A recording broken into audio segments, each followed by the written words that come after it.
Welcome to the Arcane Mystic, your weekly sanctuary for health, well-being and spiritual exploration. Whether you're delving into the healing power of frequency medicines, uncovering hidden wisdom, or seeking a deeper connection on your journey back to self, this podcast is a guide to the mystical side of life. Join us each week as we explore ancient practices, modern techniques, and timeless truths that help you unlock your true potential. We bring together a community of like-minded souls who are passionate about spiritual growth and personal transformation. This podcast is about the soul's journey and the wisdom that lies within. So if you're ready to elevate your mind, body and spirit, subscribe to the Arcane Mystic today. Let's awaken the inner mystic and embark on a journey of discovery together. Remember, the journey to self is the most powerful journey of all. Hello, and welcome to this broadcast of the Arcane Mystic. I hope you're all doing really well. Today we have the wonderful Jenifer Taylor, who is an oracle reader, a soon-to-be children's author, and she also has a YouTube channel called Jenifer Taylor, which I've been on. Absolutely wonderful. Hello, Jenny. How are you? Hello, I'm very well, thank you. Thank you so much for asking me to come on your channel tonight. I'm very honoured and very nervous, by the way. Bless you. Don't need to be nervous. I don't like to promise. Okay, so one of the reasons why I wanted you on the show is because I look at you, I see within you, that's also within me, the seeker. And so many different people at the moment are seeking. They are trying to find answers to a conundrum that they didn't even know they were seeking answers for.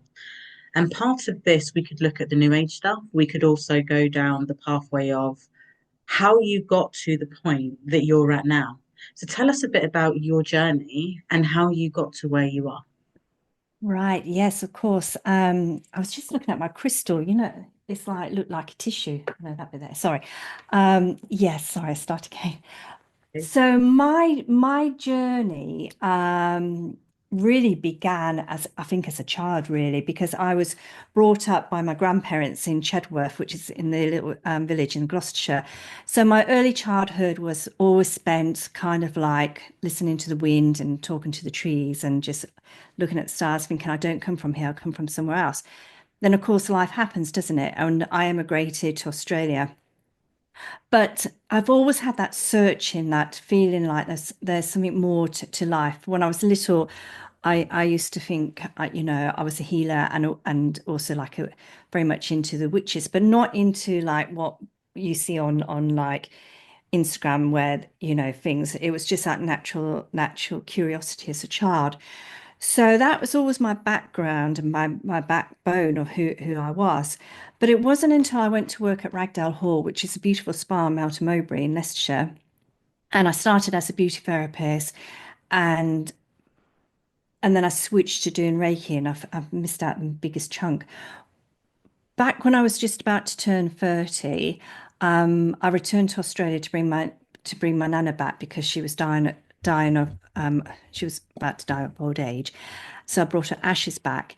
And that's when I was introduced to Reiki by my cousin Judy. And it kind of like, blew me away because it was like that searching for something and it fitted what I was searching for. So when I was 30, I learned Reiki levels one, two, and then eventually learnt the master's teacher thing. And then I was working as a beauty therapist at Ragdale, and then I switched to being a holistic therapist. So I was doing like the Reiki, and I was like, in the back of my mind, I was always thinking, why isn't anyone's life radically changed? Why is my life never really radically changed? Like if this is really working as healing energy, why are we still in that same pattern? So it was like little niggles, but it wasn't until about 2018 that I did my past life regression training with Maria Wheatley because I found her, and that's when I first heard of Thomas Sheridan. It was Thomas Sheridan I was really drawn to, and Maria Wheatley, what she talked about. So I did my training with her, And she is really, really, gosh, she's an amazing lady. She is, and she's blunt, straightforward, to the point, and she doesn't airy fairy. And I always remember her saying to me, because I said, "Oh, I do Reiki," and she goes, "Oh, you're one of those Reiki ladies, are you?" And then she said to me, "Yeah," and I went, "Yeah," and she goes, and then she goes, "The new age is really quite dangerous, you know." And I went, "Is it? Why?" She goes, "Well, you can walk into a crystal shop and buy an Isis pendulum hanging up. People do not realize just how powerful and how damaging they can be, because your Isis pendulum should be not kept as whole. It should be taken apart and kept separately. Otherwise, it can cause major, major harm." And it was like this light bulb moment going in my head, and that was the first start, massive start of, like, I said to her, like, about angels, and she goes, "Yeah, that's just religious belief." And it really started to crumble everything I really believed in. And it made me really question Reiki, the church, religion, because I always went to, like, the churches, and I always used to sit there, and I used to sit intently listening to the vicars talk, and then they just waffled on, and I just went into a trance, like, "You're not making sense to me whatsoever." I never found the answers where I was looking for. And then I think after doing my training and passing with Maria Wheatley, and then going off that, things really start to crumble. And then I think with the 2020, when that happened, I always remember I was like doing my drumming at Ragdale because I did meditations, and I always felt like I was that band in Titanic. I was playing, saying to everyone, "Please, everything's going to be fine. Don't just listen to the TV. Don't listen to the media. Come on, listen to me. Where's your common sense? Like, hello." And everyone was like jumping off, and like couldn't wait. And then that was the major turning point. That new age door just closed firmly. And then over the last, like, 4 or 5 years, 4 years it would be, wouldn't it? I've really now on a quest, and where it's taken me to, and I think one of the biggest turning points for me was meeting Fiona. And when Fiona was explaining her story and how she went down all these things, like trying to bring the healing and nothing worked. And I thought, yeah, that makes sense to me. And it wasn't until she said, and his ancestral healing was the one thing, and something inside me just went, huh? Pardon? And then it's like that's something that I hadn't even thought about. But like I said to you this morning, I lit my candle, I poured like an offering of brandy, and then instantly I was thinking of my nana because she liked a little drop of brandy. And I was thinking of my Auntie Phyllis, and then all my relatives. And I was sat there, well, I was kneeling there for a good 10 minutes, and I was just remembering them. And I didn't feel like all emotional cry. I just felt something shift around me. Mm. And I was just, and I, and then, and then after that, because I can't describe what it meant, I read your Substack again, and I was like, "Oh my gosh, Elona, the way you write and the way you speak, and the way, what you said about our ancestors, and how, you know, like the Abrahamic, came along, and we shouldn't be, you know, um, worshipping this, which I had stopped back in 2018. Well, I think previous to that, because it's like our ancestors, and also it's like people were torn away from Ireland as well, weren't they? And probably England, because even my great granny, she was in service as well. And I thought, no, we got to honor our roots Yeah, to for our ancestors, not just for us. So yeah, it just blew me away. So that's hopefully answered your question. absolutely. Do you know what that's almost akin to? All of these people that during the whole COVID period, people feel that they've helped them, but really it's caused a lot more problems. Mm, Okay, the safe and effective. And it's like us knowing that it's not right now, and then our progeny, the generations that come after, worshipping those people that have harmed all these others.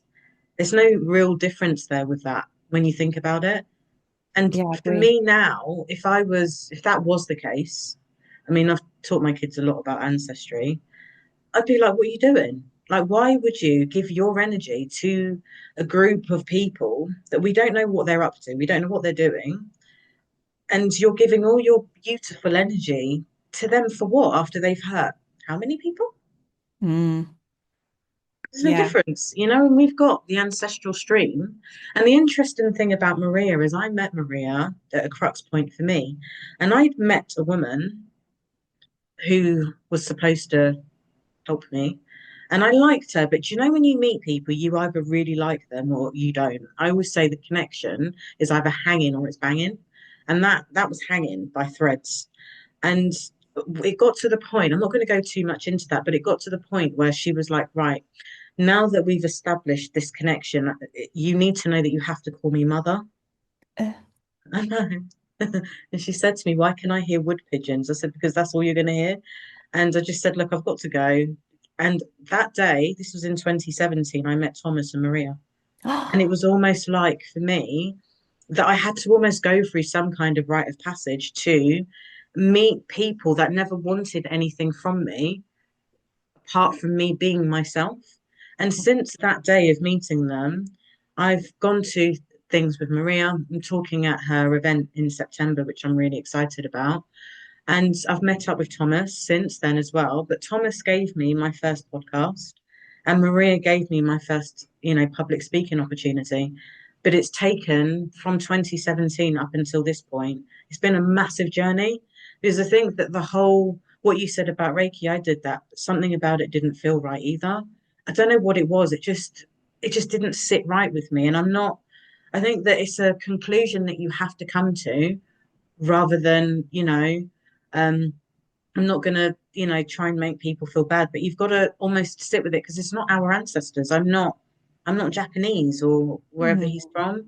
So yeah, it's definitely really, really interesting. And now that you are at this part of your journey, what would you say is the one thing that inspires you the most right now with being able to be grounded in yourself and knowing which way to move forwards?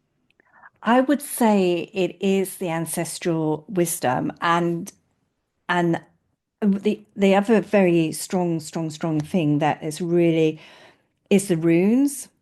And Mm, then they also how like our ancestors are like the Norse, so they came via like Russia and then the Germanic and and I think like you know one of the things Maria had said like back in 2018 was like the heroine in northern England is never taught in the schools where their witches were or the healers were like forced what people were forced to give up their pagan spiritual past for this religion that was coming through. So it gave me that sense of like, oh, I do have roots. I do have an ancestral past. I do, because I guess I thought like here I was in little old England, this little island, and we have got our ancestral past. So it's learning the old, well, I call it the old ways, but I think it's like remembering, but honoring like our ancestors, honoring my ancestors, honoring who they were, it's given me a really good, it's given me a sense of, what's the word? Not purpose, not belonging. It's given me something real. And then in all of the 20 odd years that I was a holistic therapist and into the new age story, for the first time in my life, I've got something in me that's now burning. There's a fire within me lit again. That's the best way I can describe it, is that fire is relit. And there's no sense of urgency to like, oh, I need to learn this. I'm going to do runes readings because I have no indication whatsoever. But all of a sudden, it's like people like you, like Tina, like Fiona, and then it's like this other lady called Elizabeth. I was reading her Substack, and then I thought And she said, "Oh, I've seen your videos as well. All these people that have like a piece of the jigsaw puzzle are coming in my life." And I think I'm at that point where I'm really not quite sure what my part of the jigsaw is, but all these people are coming, and I feel like there's a network of love and support in my life. Does that make sense, Elona? Absolutely. And it is, I think that with it, there's certain parts. I really don't know where I'm going, but you know what? Really? I know I'm going the right way. Yeah. Because if you've got it all mapped out, is it really how it's supposed to be? I mean, aren't we supposed to be in flow and just seeing where the chips fall sometimes? You know, obviously I've got bits of plans of things that I do. I mean, we plans this, but massive things for the future is not where my thoughts are. I'm more in the now. I'm here now because where else can I possibly be? And Fiona's really amazing at her work with her ancestral stuff and the way that she talks about the ancestors and just really brings it back home. Tina's the same. And what I like about them is that they explain things in a way that really bring you back to your own center. It's almost like, here's some information. I've got this.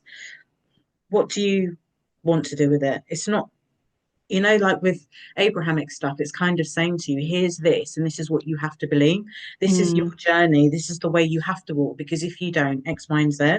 But I feel that the tribe that we're a part of at the moment, they're all really good at what they know, and they're all still learning and seeking.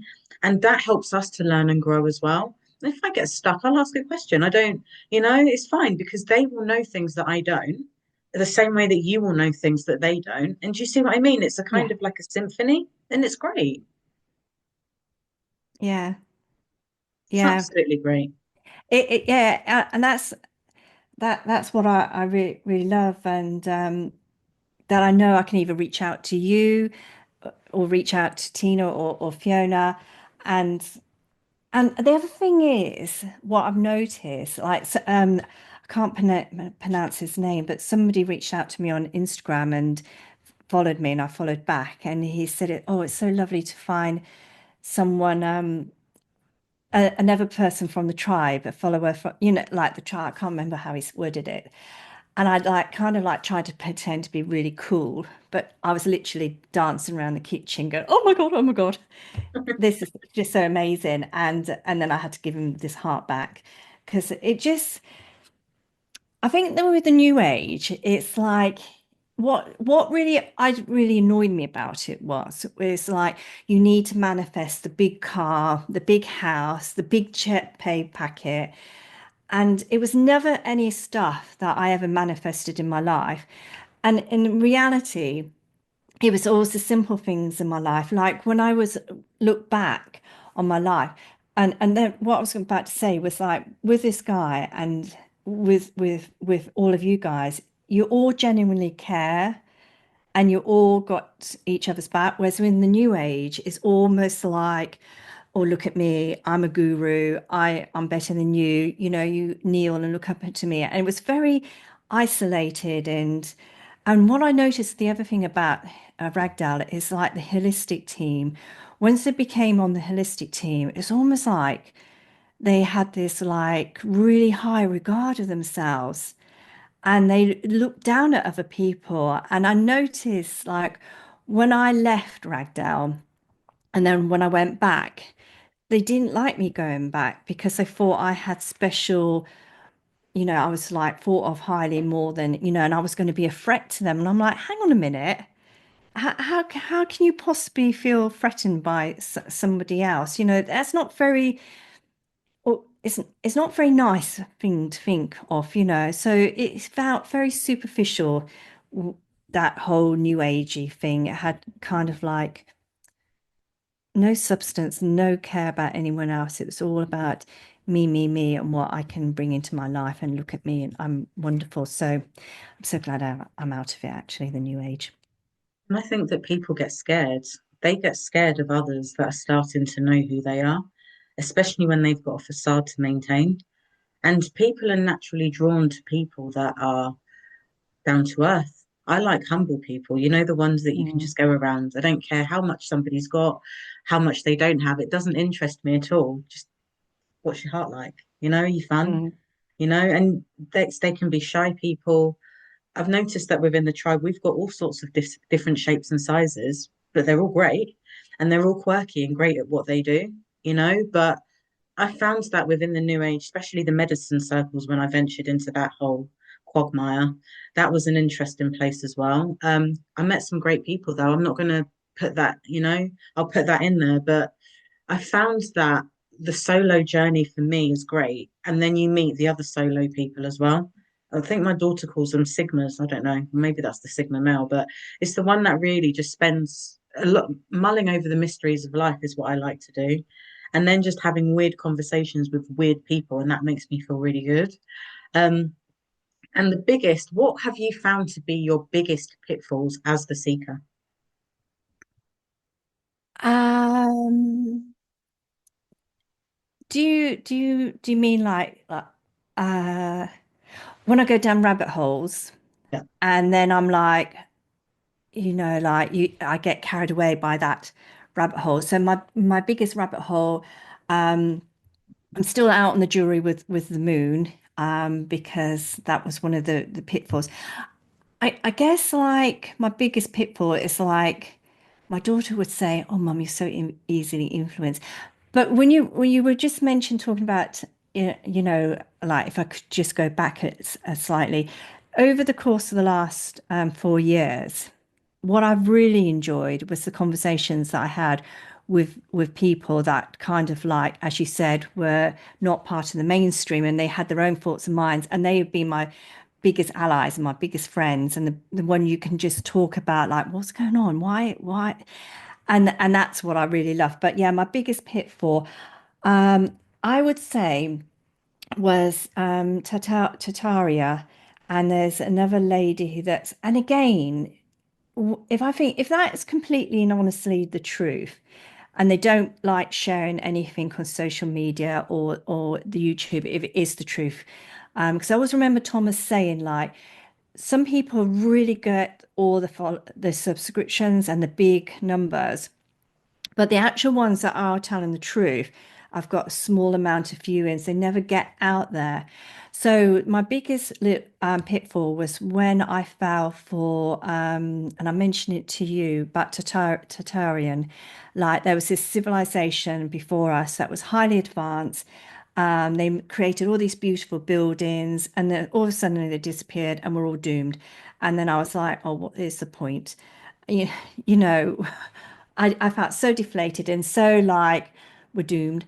That was my biggest pitfall in the last five years, was falling for that. I'd love to know who made the buildings, but when I go back to the ancestral wisdom and like, giving them offerings, connecting with them, it brings me back down into this to this realm and into this reality, and it makes me love to hear the birds sing. I love the sun, and and there's a lot of talk, and I've done some videos about it as well, how like this is a prison planet, and that we need to like ascend off into this new world. And I thought, I don't want to see this as a prison planet. I just want to be here.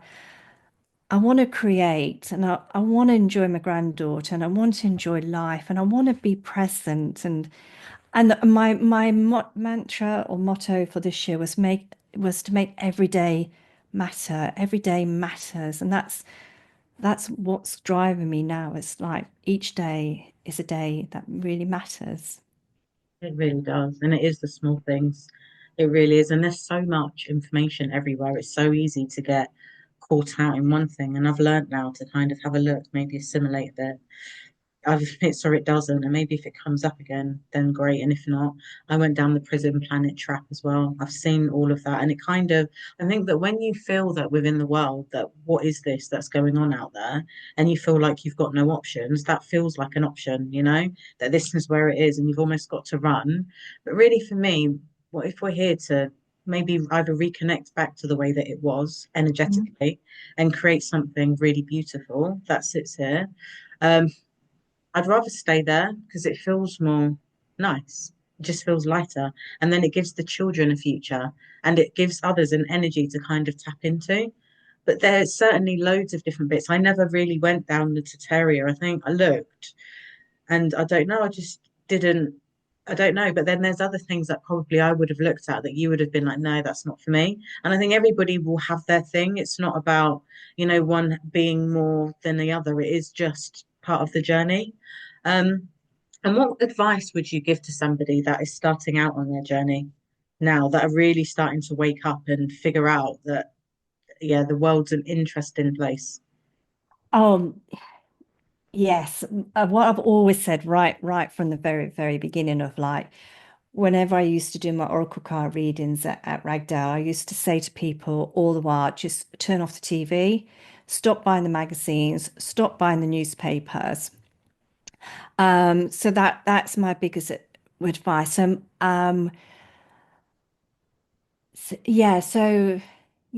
anyone starting out on the journey now, I would again say like, just switch off the TV. It's so draining, it's so numbing. Like even the documentaries, like I have watched them because my husband, he likes watching the TV, and if I had my way, the TV would be completely, somewhere else, not in the house. Um, Not buying any of the magazines, also being very choosy what music you listen to. I dip Really? into TikTok, I do, and I dip into Instagram.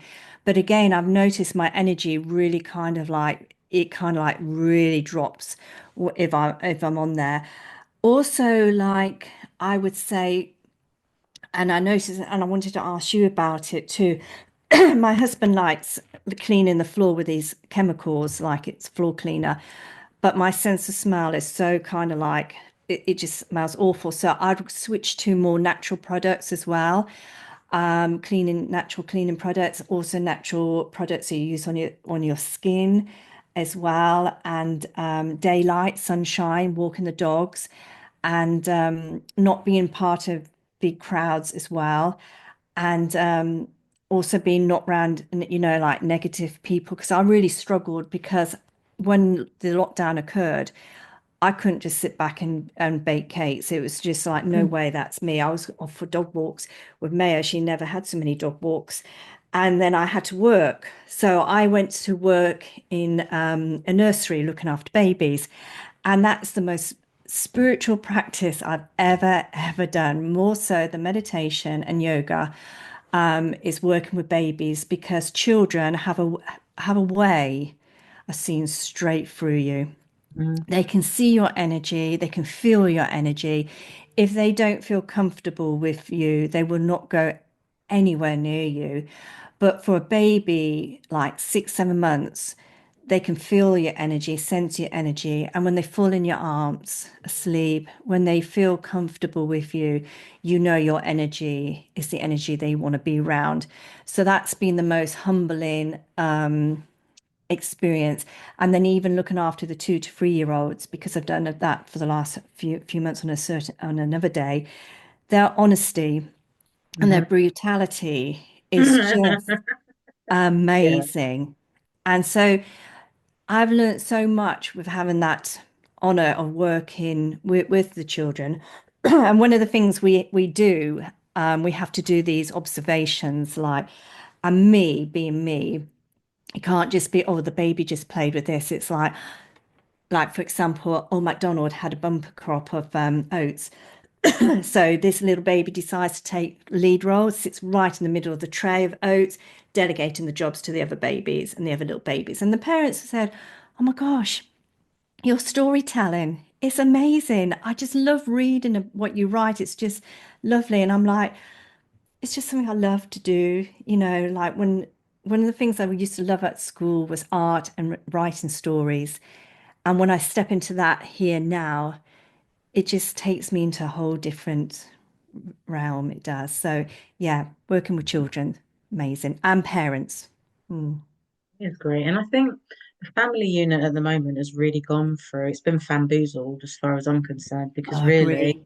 that's where everything kind of starts. It's about having people together, the family together. I mean, I live close by with my family. I don't know how I'd cope. And I speak to my daughter quite a lot, 3 or 4 times a day. Don't really talk about much, but just fun stuff. And then we send each other bits and bobs. And then I've got my middle son who's on a bit of a journey at the moment, and my last one. But the family for me really is everything, and children are everything. And in ancient times, it took a village to raise a child. And it's nice that you've got that environment, that they've got you, that they have somebody that can give them that kind of storytelling, that environment that they can be in. And you've spoken about what makes you feel grounded, and you can really feel the passion with the way that that came out. So I really hope that the viewers benefit from that bit of information.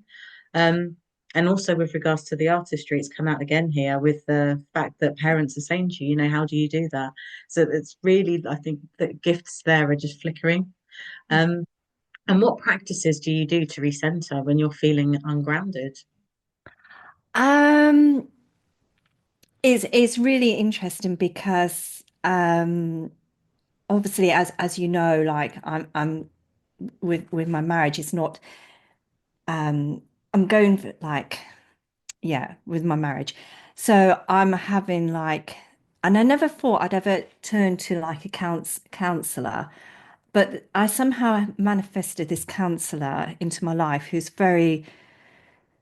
she's amazing. She's very spiritual, and she's like amazing. So one of the things she said to me, like, when you're struggling, what are you going to do? And I went, I'm going to write in my journal. And she goes, yeah, okay. And what are you going to do? And I'm like, And then she doesn't say anything. And then I go away and I thought, I know what you're saying. What she basically saying is like, if I'm struggling, I need to reach out and Hmm. allow my friends to step forward to remind me the big picture. And for somebody who's always been very isolated and just done her own thing, that has been the most amazing thing for me is when I reached out and just said, this is how I'm feeling. And they kind of like, because when you're going through something, and I've been with Glyn for 37 years, so I don't know anything ever, it takes somebody else to say, actually, Jenny, that behavior is not acceptable. And that's what I've found so grounding is, and I think it goes back to what you said, because when in the past we would have been part of the village, and there would have been, like the aunts and the uncles, and then the other people who would say this is acceptable and that's not acceptable. Whereas now we live in these little concrete prisons, and unless we've got our family, like my family's in Vietnam and Australia, and passed over. So we need to have that network, and I find that's very, very grounding. Also find very grounding is journaling. Like I spoke to you before, when I journal, it's just been the most amazing practice where I'm writing down everything how I feel. And funny enough, when I do my art, drawing my fairies, I can't do it when I'm unhappy. But when I do it, it makes me so happy. Walking Maya, my dog, that again, the sunshine, and and then also, reaching out to you with the homeopathic remedies. That's something I've never done before, and that's something I found it's really shifting in my energy, taking the homeopathic remedy. So that's what I do now. That I find very grounding and just brings me back, reaching out to other people and saying, is this acceptable? Hmm. You need help. And sometimes it's nice to have, part of a tribe, where I've got a bit of a tribe. They're all great, quirky, but yeah, I'll just reason with them, because we're just never meant to fix everything on our own. I don't feel there's parts of the journey we do on our own, but it's nice to just have people around you that you can talk to sometimes, that can bring wisdom or joy, or be a shoulder, just, that comes in there, and to see where the next part of your journey is taking you, and how you can evolve from everything that you've been through and everything that you're going through now. So it's a good thing. Um, and have you ever had, this is another question, and I've had quite a lot of epiphanies recently. you meet people, or it could be one-off. I remember when I was about 21, I was a bit older, probably about 25, high-powered job, swinging, designing from head to toenails or everything done. And I was just so sad because I was just like, is this what this is supposed to feel like? It's boring. And I started doing loads of research. I've always kind of been on the path anyway. And there was a guy that I met at a bus stop, didn't know him from Adam. And he asked me, why do you look so sad? And I said, because the world that we're living in, it just doesn't feel right. And he was like, well, what are you doing about it? And I was like, well, I'm going to. He said, no, you're not doing something, then are you? Going to is not doing. And that really snapped me and got me onto this pathway, another part of the journey for me. Because my dad was the main one. Well, I hope you're doing really well in the astral realms. But the other side of it for me would be just messages that have come randomly to you that didn't make sense at the time, but then years later, it became a golden nugget. Yeah, that reminds me, like, again, I would have been about 23, 24, and went into this pub in Melton in the day when we had 26 pubs in Melton Mowbray. And there was a pool table, and this guy was playing pool, and he would have been a very similar age to me. And I don't know how we got onto talking to each other, but we started talking, and I had lost my mum and dad when I was very, very young. And I really struggled, if people said to me, oh, what do your parents do like they did when you were 20, I would burst into tears because I would find it so painful. And then we got onto the subject of parents, and I said, do you have parents? He goes, no, they died when I was young. I says, but you're not crying. He goes, no, I'm not, because basically what he was saying was like, not life's short, but I don't want to spend my life grieving. I Hmm. want to live. I want to be happy. And having this meeting him out of the blue, I suddenly thought, actually, I don't want to be grieving anymore. I want to live my life. And I think that must have been the start of like that journey of waking up before I fell into the new age. But that shifted something massive into me that, like, I thought, I don't want to be sad anymore. I want to be like you. That's here. We're alive. We're here. I want to make the most of my life. And I know my parents won't want me to be sad or sorry for, spend the whole life thinking, why did I lose my parents so young?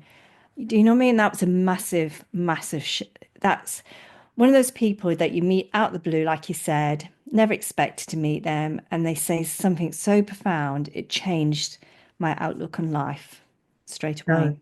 yeah, and your trajectory. It's just those, they're like catalysts. That's what I'll call that guy. It was like a catalyst. Yeah. And it's even with my dad, like it could be a sad day, but that was his transition into another world, So it might have been, for some cultures, it's a happy one, because we're transforming from one form into another. And also as well, with you at the moment, it feels from what you're saying that with you reconnecting back to your ancestral lineage, you're experiencing more synchronicities. Things are happening in a way now where you're almost tuned into something that was always available, but now you're aware of it. Mm. I would totally agree with you, Eleanor. I But totally the agree with you. emotions that they And want us to when I feel think of are really low. something, So it's guilt, mm, shame, frustration, again, anger, it's like depression, the loneliness. information is coming That's not through thick and divinity. fast. Like Doesn't reading feel your good. Substack It today, takes the same amount of and energy to be happy, I got joyful, I have present. don't know my Yeah, journal because and what did I write? Um, which really blew me away. Like, oh, and that was the other thing when I was doing. Oh my gosh, two things. First thing, your Substack. So I wrote in my journal today, which is da-da, and I wrote down what you wrote. The ancestor holds keys to our human destiny.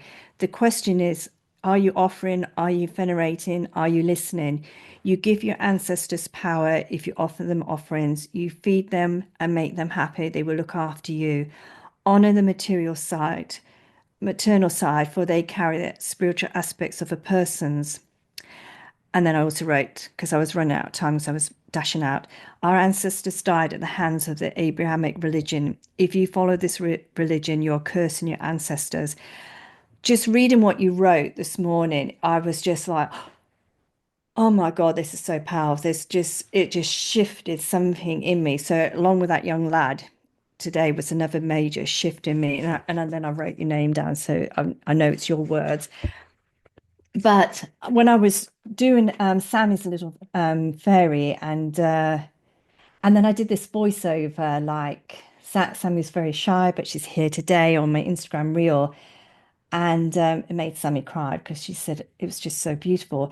But I wrote here too, which I found in my notebook. And that's a synchronicity, isn't it? Because I don't know when I wrote this, but I found it in my notebook. And it says, if you knew the impact of your passion, you would have started this journey earlier.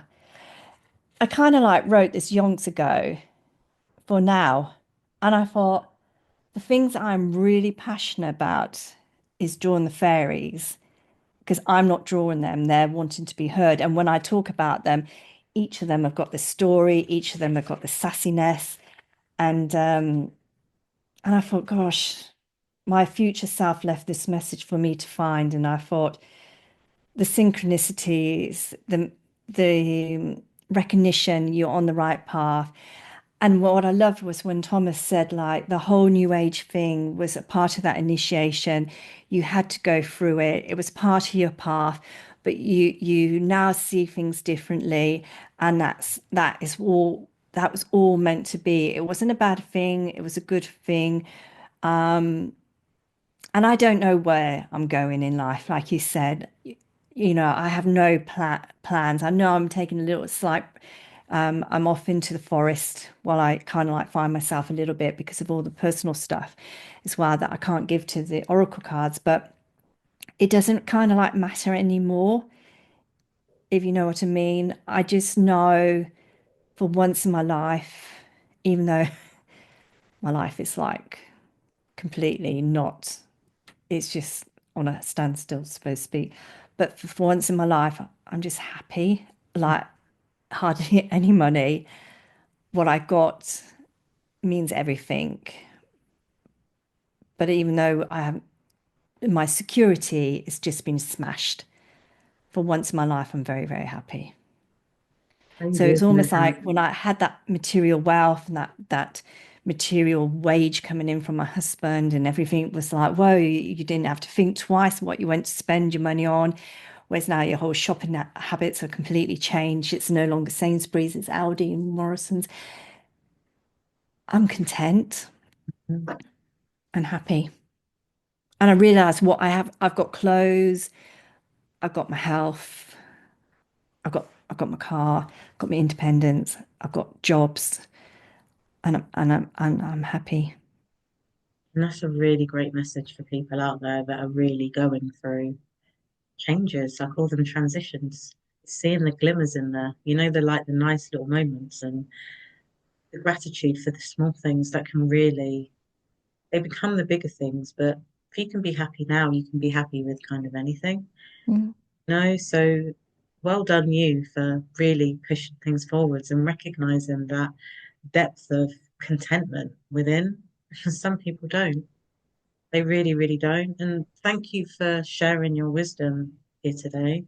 You've really been through an incredible journey, and it's almost been like a circle for you, and you've come back to a point within yourself now where you're ready to move forwards onto the Fool's Adventure, the Fool card in the tarot.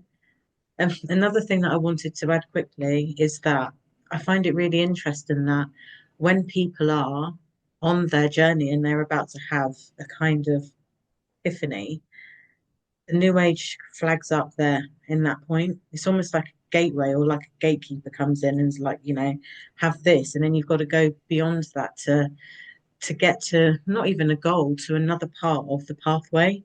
So thanks for sharing with people that it's okay to go down different roads, and sometimes they may not be right, but it's okay. You can come back, you can take the wisdom with you, and then to see what else is going out there, see where else you can go with it. And if you don't know where you're going, most of the time you're going the right way.